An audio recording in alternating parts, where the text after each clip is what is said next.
문장대 온천 개발과 관련해 충북대책위원회의 움직임이 본격화됐습니다. 상주시청과 대구지방환경청을 잇따라 방문해 온천 개발의 부당성을 알렸습니다. 장거리 승객 독점을 위해 사조직을 만들어 다른 택시기사에게 폭력을 행사한 일당에게 실형과 벌금형이 선고됐습니다. 일부 기사들은 아직도 손님 독점 행위가 계속되고 있다고 주장하고 있습니다. 충주시와 수자원공사의 상수도 요금 갈등이 계속되고 있습니다. 올 연말이면 밀린 물값이 110억 원에다 연체로 인한 가산 요금도 3억 원을 넘어섭니다. 지난해 단양에 이어 괴산에도 공공승마장이 문을 열었습니다. 괴산군은 승마의 저변 확대를 통해 말산업특구 선정에도 도전하기로 했습니다. 여러분 안녕하십니까? CJB 8시 뉴스 시작합니다. 경북 측의 문장대 온천 개발 시도에 맞서 이를 저지하기 위한 충북대책위원회의 움직임이 본격화되고 있습니다. 충북대책위는 상주시청과 대구지방환경청을 잇따라 방문해 온천 개발의 부당성을 알리고 온천 추진을 막아줄 것을 요청했습니다. 구준회 기자입니다. 충북 문장대 온천 개발저지 대책위원회가 상주시청을 찾았습니다. 위원들은 대법원이 2003년과 2009년 두 차례나 불가 판정을 내렸음에도 또 온천 개발에 나선 것은 하류 주민을 무시한 처사라고 비판했습니다. 이웃 간 무려 35년이나 소무적 분쟁이 이어지고 있는 만큼 이제는 지혜롭게 문제를 풀어야 한다며 상주시에 중재를 요청했습니다. 평생 발전 방향을 모색할 수 있는 그런 기회를 좀 이번 기회에 생각하시고 문장대 온천이라는 그 온천 두 단어만큼은 종식되듯이 협조를 좀 해주시길 부탁드리겠습니다. 그러나 간곡한 부탁에도 돌아온 것은 원론적인 답변이었습니다. 이 지주조합에서 대구지방환경청에 일단 재협의 신청을 했으니까 그한 처리 결과를 보고 그래 일단 뭐 처리해야 안 되겠느냐 그런 생각이 듭니다. 대책위는 이어 개발 허가에 키를 쥐고 있는 대구지방환경청을 찾았습니다. 주민 의견 재수렴을 거치지 않은 점, 한강수계 수질오염 총량제 관리 계획을 반영하지 않은 점 등등 온천 개발이 불가한 5가지 이유를 조목조목 제시했습니다. 환경부가 반드시 문장대 온천 개발을 더 추진하지 못하도록 반려해 줄 것을 강력히 요청을 했고요. 문장대 온천 환경영향평가서 재협의 결과가 9월 중순쯤 나올 예정인 가운데 대책위는 상주 방문에 앞서 충북도청에서 기자회견을 열고 문장대 온천 저지를 결의했습니다. 온천 개발을 둘러싸고 벌이고 있는 충북과 경북과의 환경 분쟁은 한 세대를 넘어 여전히 진행 중입니다. 충북대책위는 조만간 조명래 환경부 장관을 면담하는 등 모든 방법을 동원해 이번에는 반드시 지리한 분쟁을 끝낸다는 계획입니다. CJB 뉴스 구준혜입니다. 청주국제공항에서 장거리 승객을 독점하기 위해 사조직을 만들어 다른 택시기사에게 폭력을 행사한 일당 6명에게 법원이 실형과 벌금형을 선고했습니다. 하지만 일부 기사들은 아직도 이런 폐해가 남아있다고 주장하고 있습니다. 박원 기자가 취재했습니다. 청주공항 택시 승강장입니다. 택시기사들끼리 승강이를 벌이더니 붉은 옷을 입은 기사를 넘어뜨리고 둘러쌉니다. 자신들의 단체에 속하지 않은 택시기사가 손님을 태우려 했다는 겁니다. 당시 경찰은 폭력 등을 행사한 택시기사 9명을 폭행과 업무방해 혐의로 입건했고 검찰은 이 가운데 7명을 재판에 넘겼습니다. 청주지방법원은 59살 A씨에게 징역 1년 4개월을, 49살 B씨에게는 징역 10개월을 선고했습니다. 또 범행의 가치가 담한 39살 C씨에게는 징역 10개월에 집행유예 2년을, 61살 D씨 등 3명에게는 벌금 300만 원과 400만 원 판결을 내렸습니다. 재판부는 소속기사가 아니면 공항에서 영업을 못하게 했고 승차 거부와 바가지 요금 등으로 도시 이미지를 실추시켰다며 처벌 이유를 밝혔습니다. 하지만 일부 택시기사들은 아직도 무전기를 이용한 장거리 손님 독점 행위가 계속되고 있다고 말합니다. 지금은 코로나 때문에 안 오지만 외국 비행기가 오면 승객 합승, 호객, 말 안 들으면 욕하고 싸우고 이게 지금 한두 건이 아닙니다. 충청권 관문공항이라는 청주공항에서 벌어지고 있는 배타적인 택시 영업을 막을 수 있는 현실적인 대책이 필요한 시점입니다. CJB 뉴스 박원입니다. 충주시와 수자원공사의 상수도 요금 갈등이 출구를 찾지 못하고 있습니다.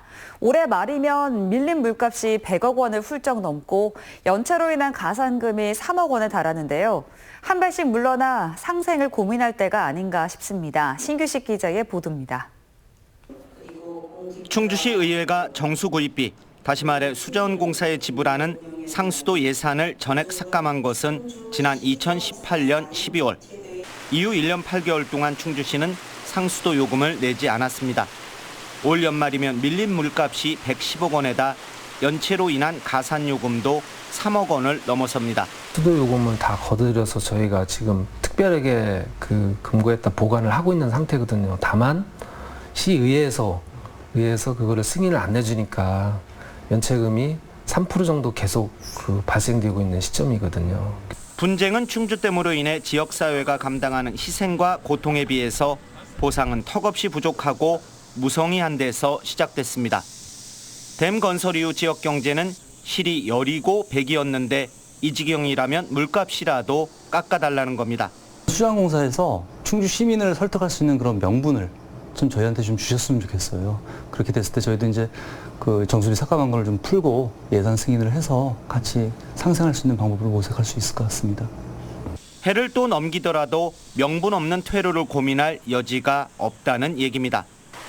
하지만 수자원공사 측은 특정 지역만 요금을 낮추는 것은 절대 불가하다는 원칙에서 반걸음도 물러서지 않고 있습니다. 물가 산정 심의위원회에서 작년도 대비해서 몇 프로를 좀 올려야 되겠다 그래서 걔네들이 심의를 해놓은 거거든요. 그럼 그거를 갖다가 그 전에 이제 기재부에서 발표를 해요. 발표를 하면 그냥 그게 광역상수도 요금 단가가 전국적으로 다 똑같이 가는 거예요.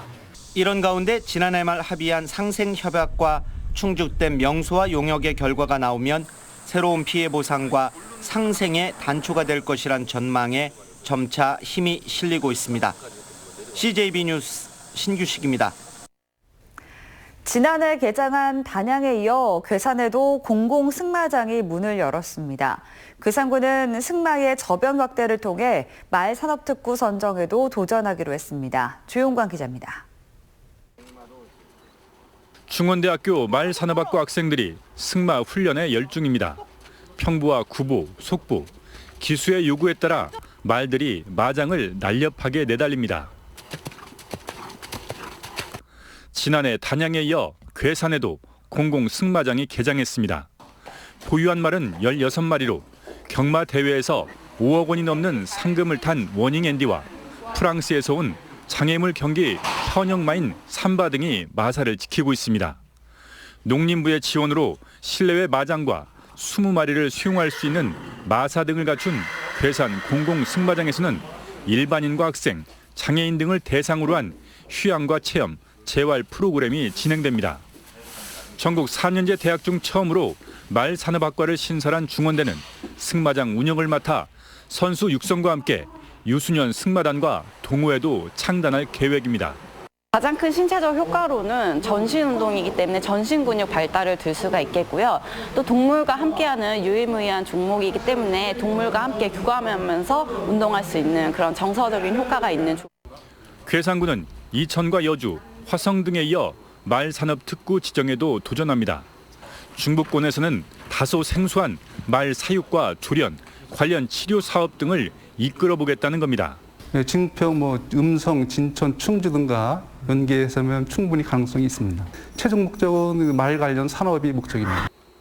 괴산 공공승마장은 보유마들의 조련 등을 거쳐 오는 9월부터 레슨과 체험 등 학생 승마 프로그램을 시작합니다. CJB 뉴스 조윤광입니다.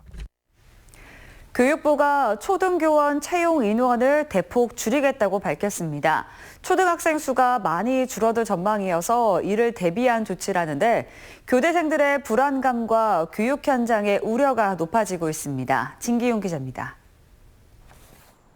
교대 3학년인 손한경 학생은 요즘 고민이 많습니다. 내년 임용고시를 앞두고 있는데 교사 선발 인원이 점점 줄고 있기 때문입니다. 교대라 하면 좀 길이 정해져 있는 건데 이렇게 정원이 계속 줄어들다 보면 어떻게 해야 하나 좀 불안한 상황이 계속 걱정이 되죠.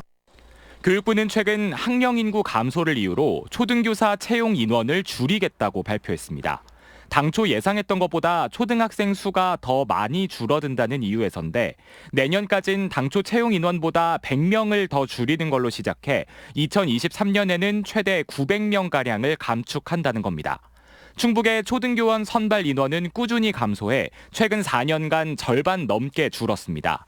이런 감소세에 교육부 방침대로라면 올해 교사 채용 문은 더욱 좁아질 수밖에 없습니다.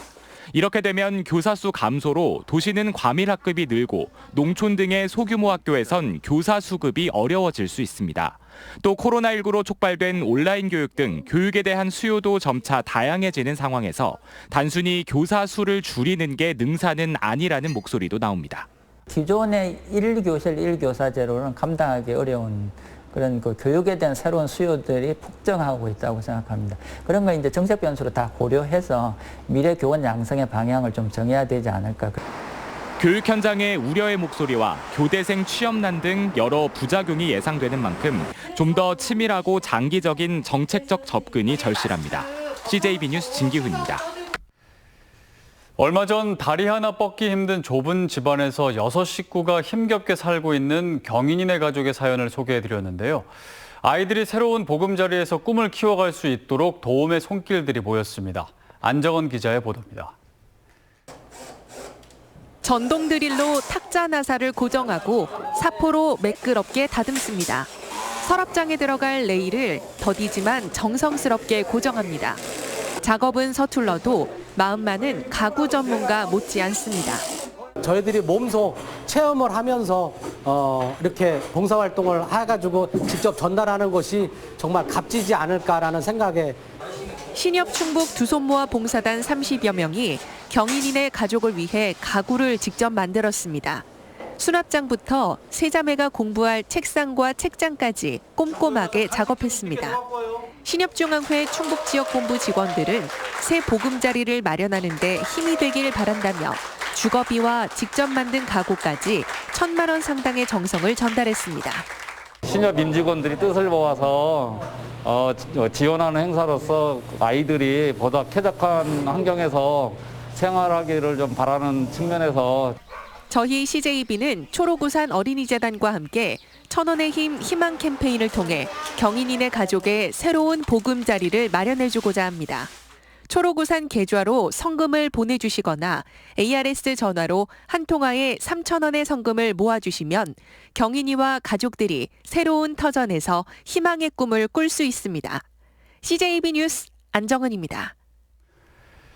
충북 지역 어린이 통학버스 등록 여부에 대한 전수 점검이 실시됩니다. 충북지방경찰청은 다음 달까지 도내 학원과 체육시설 3,540곳을 대상으로 통학버스 운행 실태를 확인한다고 밝혔습니다.